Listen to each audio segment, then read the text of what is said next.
আপনারা এটা জানেন তো যে অন্যের জন্য দোয়া করলে লাভ।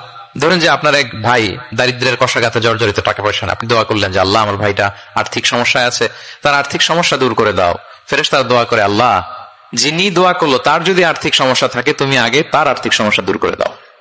সুবহানাল্লাহ সুবহানাল্লাহ বিহামদি।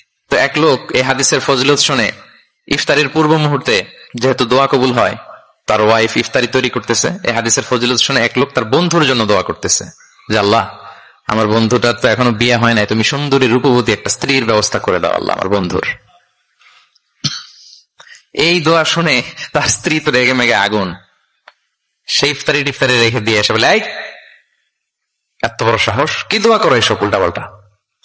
স্বামী বলে, কি দোয়া উল্টা পাল্টা, কি দোয়া করলাম, আমি তোমার বন্ধুর জন্য দোয়া করছি যে আল্লাহ তাআলা তুমি রূপবতী সুন্দরী স্ত্রীর ব্যবস্থা করে দাও। তো ওয়াইফ বলে, এই তুমি কি মনে করছো আমি হাদিসটা জানি না যে অন্যের জন্য ভালো কোনো দোয়া করলে আগে এটা নিজের জন্য কবুল হয়? সুবহানাল্লাহ। দেখেন ইসলামের বিধান কত সুন্দর। আপনি অন্যের কল্যাণ কামনা করলে এই কল্যাণ ফিরে আপনার দিকে আসে আগে। সুবহানাল্লাহ। তো এই বেদুইনের এটা জানা ছিল না, সে এসে দোয়া করতেছে, আল্লাহুম্মা আরহামনি ওয়া মুহাম্মাদা ওয়া লা তারহাম মা'ানা আহাদা। আল্লাহ তুমি শুধু আমারে রহম করো আর মুহাম্মদ সাল্লাল্লাহু আলাইহি ওয়াসাল্লামকে রহম করো, আমাদের দুইজনের সাথে আর কাউরে রহম করো না। রাসূল ইসলাম তাকে বলেন, হায় রে, একটা প্রশস্ত বিষয়কে সে সংকীর্ণ করে ফেললো। আফসোস করে বলতেছে, কারণ আল্লাহর দরবারে রহমের কি কোনো ঘাটতি আছে বলেন তো? আল্লাহর দরবারে রহমতের কোনো কমতি আছে? নাই। সাথে সবাইকে ইনক্লুড করতে পারতো। আচ্ছা গেল, দোয়া শেষে এবার সে মসজিদে নবীর মাঝখানে বসে পেশাব করা আরম্ভ করছে।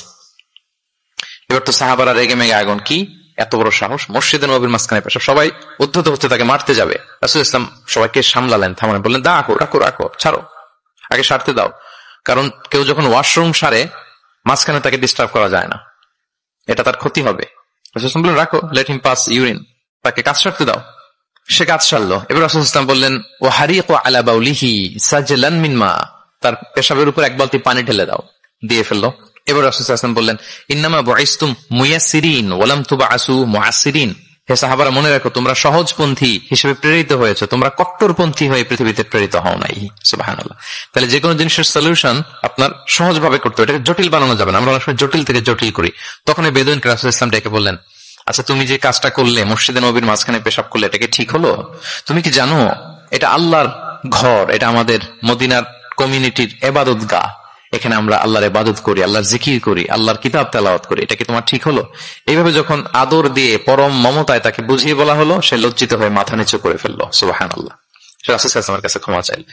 আপনি কোমলতা, ভালোবাসা দিয়ে যা জয় করতে পারবেন, কঠোরতা দিয়ে সেটা পারা যায় না, খেয়াল রাখবেন। ভালোবাসা দিয়ে যেভাবে আপনি মানুষের হৃদয় জয় করতে পারবেন, কঠোরতা দিয়ে পারবেন না।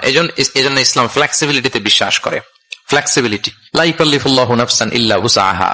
আল্লাহ সাধ্যের বাইরে কাউকে কখনো কিছু চাপিয়ে দেয় না। এজন্য ইসলামকে সহজ করে উপস্থাপন করতে বলেছেন তিনি।